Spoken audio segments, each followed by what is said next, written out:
involved. My buddy of 12 years, oh man, his wife of 2 years. Dude, where's your loyalty? My girlfriend of 6 months and myself, we were all in our mid to late 20s. Oh boy. It has recently come to light that the wife is interested in me. Oh, geez, you just skipped over a lot of fucking details. How did that come about? She sent you a Valentine? Or were you guys having inappropriate conversation that led to that? Anyways, I met her about 3 years ago while she and my buddy were still just dating. She was my type, and I was drawn to her immediately. She is at least a 9 for my taste, but I just put her in the unobtainable compartment in my brain since she wasn't available. I did not give her any additional thought beyond being cordial. I didn't really care to get to know her, and I didn't think about what it would be like to date her. Though if she had been single, I would have gone after it. All right, so far, according to you, you've been a good guy. Fast forward to the recent past. My buddy's wife and I got to know each other on a bit more of a personal level on my birthday a few months ago. My girlfriend was there too, and it seemed like my bud's wife took an interest in getting to know my girlfriend as well. Since then, the 4 of us have hung out a few times, and the wife has gotten to know me a lot better. I've also been hitting the gym, which has gotten the attention of my buddy's wife. Ah, Jesus Christ. All right, they've been married 2 years. You're 20, in your late 20s. So she's looking to pull a ripcord.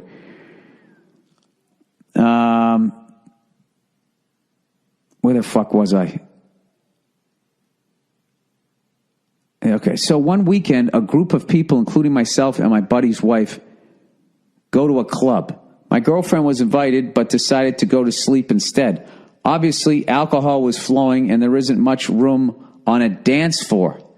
I'll spare you the details. Dude, what do you mean spare me the details? It was just getting good. Fuck. What the fuck? This is like a Cinemax movie. I'll spare you the details and suffice to say that I learned that night that she was into me. When what? She was doing the Running Man on your dick? I don't know what. Okay, I was pretty overwhelmed and thrilled because I thought she was a bit out of my league. I'm also not the happiest in my relationship, what makes it harder for me to sort out my feelings on the matter. This girl excels in the areas that my girlfriend doesn't. I certainly am very attracted to her and enjoy this type of attention. I didn't know if she was unhappy in a relationship or what. I've tried to see what this girl wants or if there's a problem with her marriage, but she has had a lot of dodgy answers like, I wasn't looking for anything, or this isn't supposed to go anywhere, or I'm perfectly happy in my relationship, etc. She also has a hard time committing to any boundaries. Oh, fuck this chick. Fuck this chick. Or maybe she just got drunk and said something stupid. It all sounds like bullshit to me. I think she is lacking affection from my buddy, and she's bored and horny. She also sounds like she just doesn't want to admit that there's a problem. She's trying to have the security of a marriage and the thrill of a new romance. We haven't kissed or anything yet. Big word, yet. But I feel like we've already desecrated both of our relationships. I also feel like any increased fun talk about and the tension will eventually reach the inevitable breaking point. Yeah, you got to stay away from her. What should I do? My girlfriend will lose her shit if she hears about this. My buddy will be really unhappy. I think you flip those. I think your girlfriend will be unhappy. Your buddy will lose his shit. Anyways, and I already feel like I couldn't trust this girl if we did get together. However, I don't really care. I just love to hook up with her. It's honest. I can tell this girl has something wacky going on, but I don't have the strength to reject her advances. What should I do? Thank you so much and go fuck yourself. Stop going out to the club with them. Or fucking rub one out before you go out, or don't drink when you go out there. Yeah, that's going to blow up. That is going to fucking blow up. In your face. But who's kidding who, man? That type of shit happens all the fucking time. All the fucking time. Married women will come up to another guy and say that they're attracted to him. I mean, there's all this shit out there now about guys' behavior and that type of shit. Women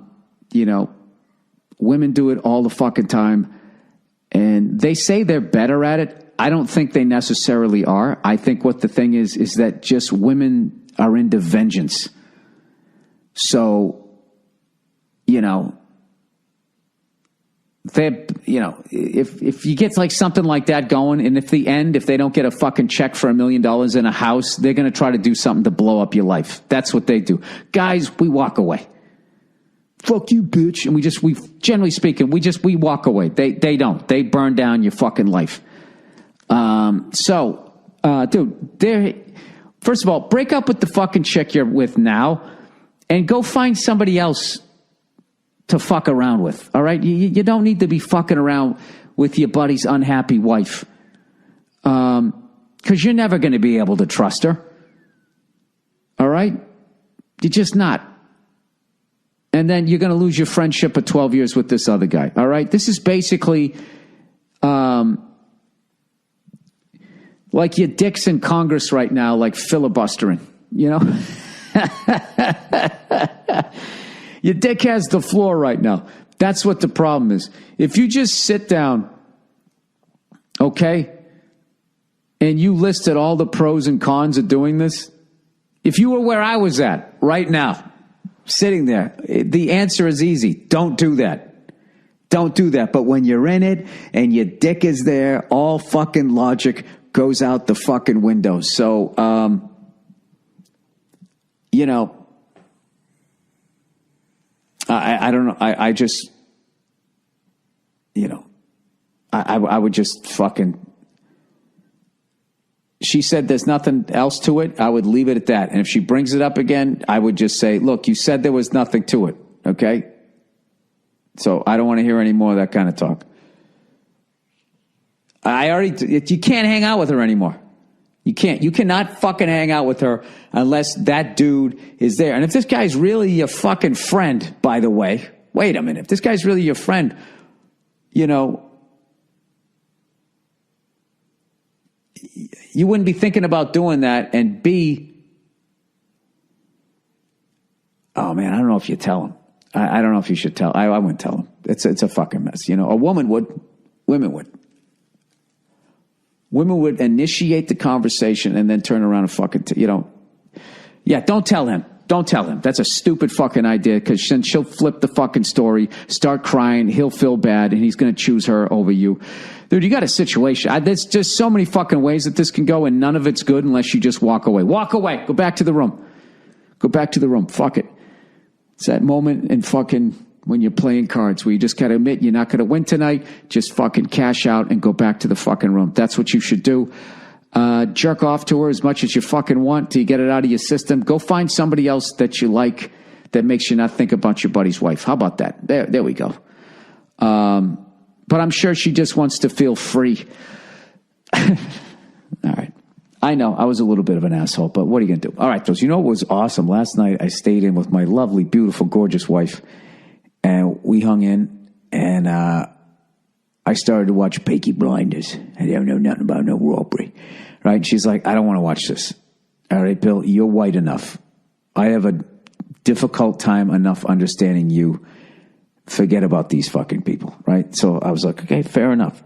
So then we were scrolling through, and I looked for The Nice Guys. Once again, Netflix, can you make my year and get The Nice Guys? Starring Russell Crowe and, Jesus, how could I forget this guy's name? The guy from Drive. The guy from La La Land. I'll remember it later. I always... The fuck is his name? He's fucking hilarious in that movie, too. You know, fuck this. Hang on a second. I'm going to hit pause. I got to get this guy's name. Sorry, Ryan Gosling. They're fucking hilarious in that movie. Ryan Gosling's hilarious. Russell Crowe is hilarious. It's such an underrated comedy, and it reminds me of one of my favorite comedies of all time, Midnight Run. As far as I feel like the comedy, so much of it, their reactions and the way they're doing things, it comes from a real place. I don't mind wacky, I don't mind absurd or any of that bullshit, but I fucking love that movie. And so I looked it up, and for whatever reason, Netflix has every fucking movie just about on their streaming service. The biggest streaming service in the world, right? But they don't have that one. So I'm like, fuck. And then we scrolled down, and then they had Thelma and Louise. And I was just like, man, I have literally not seen that movie since I saw it when it came out in the movies. And, is that a great fucking movie? Fucking great goddamn movie. And it still holds up. And now with all this Me Too shit, you watch it now, and it's more relevant than ever. And every guy in there is just this piece of shit hitting on him. Like the guy who plays Gina Davis's husband, Christopher McDonald. He fucking steals every scene that he's in. Like you gotta watch it again. When they tell him that his wife might be involved in a murder, he just goes, "What? Wait, what?"